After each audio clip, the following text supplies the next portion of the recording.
मेरा रिजल्ट क्या रहा, क्या मेरा सिलेक्शन हुआ एमपी महिला पर्यवेक्षक में कि नहीं, मेरे स्कोर कितने थे, नॉर्मलाइजेशन के बाद स्कोर बढ़े कि नहीं, और मेरा परसेंटाइल स्कोर क्या था। श्री शिवाय नमस्तुभ्यम फ्रेंड्स। तो कैसे हैं आप सब? आई होप आप बहुत अच्छे होंगे। और जैसा कि एमपी महिला सुपरवाइजर का रिजल्ट आ चुका है, इसकी तैयारी विभाग ने तो 20 को ही कर ली थी, लेकिन 21 को 9 बजे के टाइम यहाँ पर इसका जो ऑफिशियल उन्होंने यहाँ पर जारी किया है ईएसबी की साइड में। तो आई थिंक अभी तक आप लोगों ने सब लोगों ने अपना रिजल्ट चेक कर लिया होगा और आप लोग सोच रहे होंगे कि मेरा क्या हुआ, मेरा यहाँ पर सिलेक्शन हुआ कि नहीं और कितने मार्क्स रहे। तो ये सारी चीज़ें हैं और मुझे तो कहीं ना कहीं पहले से भी मालूम था, और क्योंकि हमें मालूम पड़ जाता है कि क्या है क्या नहीं। और जैसा कि सब लोग यहाँ पर, जैसे सब लोगों ने बताया था कि क्या कट ऑफ जाएगा, यहाँ पर प्रॉपर तो ऐसा पता नहीं चल रहा कि कितना कट ऑफ गया है, लेकिन हाँ ये पता चल रहा है कि जिनका 180 से ऊपर था उनका सिलेक्शन हुआ है। और SC ST में भी 170 से ऊपर लाने वालों का यहाँ पर सिलेक्शन नहीं हुआ है, क्योंकि इतनी कम पोस्ट थी ना, इस वजह से ये सब कुछ हुआ है। अगर थोड़ी सी पोस्ट और ज़्यादा होती तो यहाँ पर ज़्यादा लोगों का सिलेक्शन हो जाता। जैसा कि उन्होंने बताया कि कितनी पोस्ट थी, और 4.5 लाख लोगों ने यहाँ पर 4.5 लाख लोगों ने यहाँ पर एग्ज़ाम दी। तो जिनका सिलेक्शन हुआ है अपना जो था वो है, बट जिनका सिलेक्शन हुआ है वो लोग जल्दी से, उनको बहुत बहुत बधाई। और कैसे रिजल्ट चेक करना है, अगर आपको कोई प्रॉब्लम आ रही है, अगर अभी तक आप लोगों ने चेक नहीं कर पाया तो मैंने इससे पहले वीडियो बनाया है, उसमें जाकर के चेक कर लीजिएगा।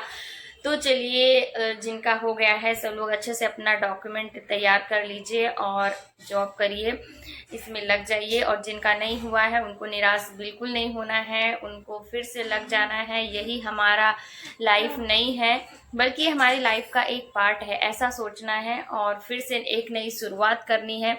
आप जो कर सकते हैं, आपकी एजुकेशन जो है, आपकी एज जिस हिसाब से है, आप उस हिसाब से आगे यहाँ पर डिसाइड कर लीजिए कि आपको क्या करना है। बट हाँ, ये जरूर करना है कि आप लोगों ने पढ़ाई की है, आप लोग पढ़े लिखे हो, तो आपको घर नहीं बैठना है, कुछ ना कुछ जरूर करना है। आप नेक्स्ट एग्जाम की प्रिपरेशन कर सकते हो, या फिर कोई भी यहाँ पर जो भी आपके पास क्वालिटी है, डिग्री है, उस हिसाब से आप कर सकते हो।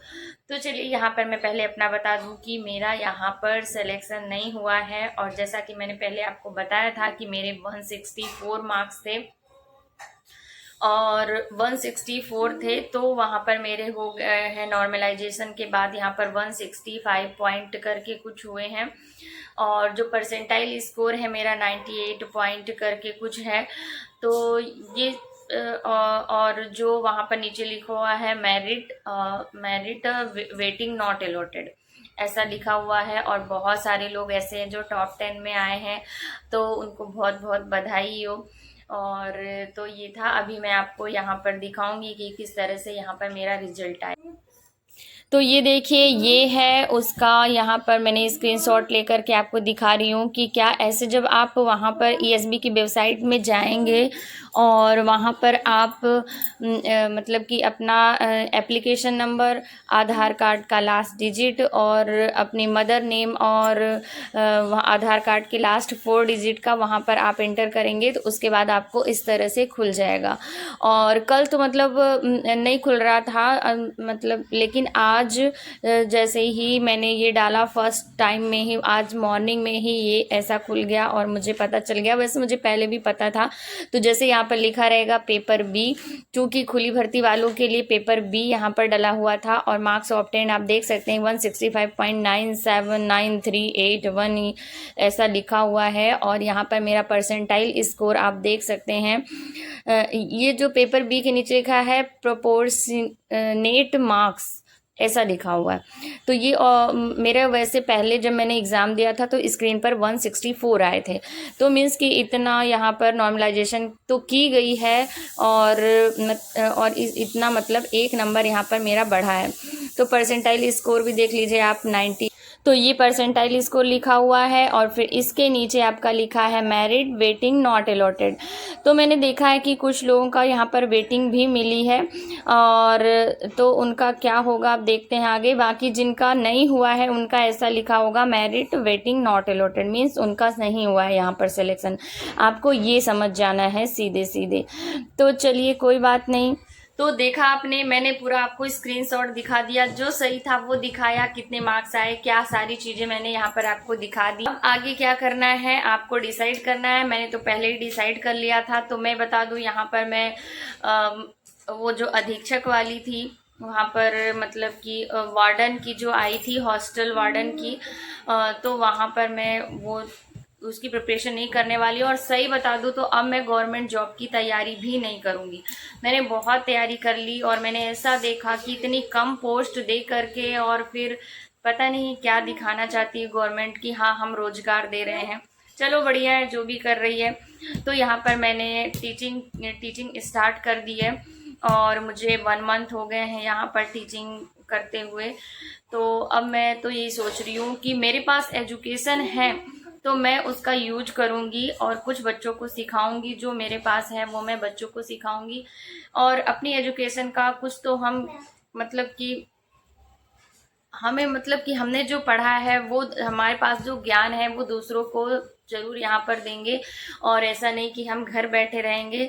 तो आप लोग भी, आप लोगों को जो सही लगे आप वो करिए। क्योंकि हम हाउस वाइफ है, हमारे पास इतना टाइम नहीं है और अब एज भी हो रही है कि हम घर भी देखें, बच्चों को भी देखें और फिर यहाँ पर पढ़ाई भी करें। किसी तरह हमने यहाँ पर एमपी महिला पर्यवेक्षक की तैयारी की थी, मेहनत भी की थी। और जिनका नहीं हुआ है, जो 170 से ऊपर मार्क्स लाए हैं, उनका भी सिलेक्शन नहीं हुआ है। तो ऐसा नहीं है कि उन्होंने मेहनत नहीं की थी, उन्होंने भी मेहनत की थी। किस तरह से मेहनत की थी, सभी लोगों ने मेहनत की थी। और यहाँ पर SC ST वालों का भी 175-78 में यहाँ पर सिलेक्शन नहीं हुआ है।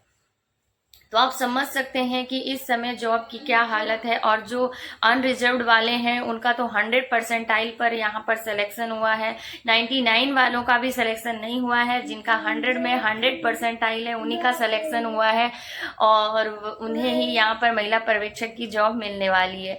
तो चलिए मैंने तो यहाँ पर अपना गवर्नमेंट जॉब से कर लिया है तौबा तौबा। और अब मैं यहाँ पर टीचिंग की मैंने जॉब स्टार्ट कर दी है और अब मैं वही करने वाली हूँ। इसमें भी प्रॉब्लम जाती है हमें, क्योंकि सब बच्चों को भी पढ़ाना है, उनको भी तैयार करना, फिर वहाँ भी देखना। तो हमें हमारे लिए कुछ भी आसान नहीं है। हाउस वाइफ के लिए उनको सब कुछ देखना होता है, बट हमें कुछ करना है। अगर हम थोड़ी सी मेहनत कर सकते हैं तो हमें ज़रूर करना है, आलसी नहीं बनना है। तो आगे मेरा जो ब्लॉग आएंगे मैं आपको वही दिखाने वाली हूँ कि मैं किस तरह से सब कुछ मैनेज करती हूँ, क्या चीज़ें कैसे करती हूँ। तो आई थिंक आप लोग को पता चल गया होगा कि मेरा सिलेक्शन हुआ कि नहीं हुआ। तो चलिए मिलते हैं नेक्स्ट ब्लॉग में, तब तक के लिए बाय बाय। और हाँ, मेरे चैनल को सब्सक्राइब कर लीजिएगा और लाइक और शेयर करना बिल्कुल नहीं भूलिए।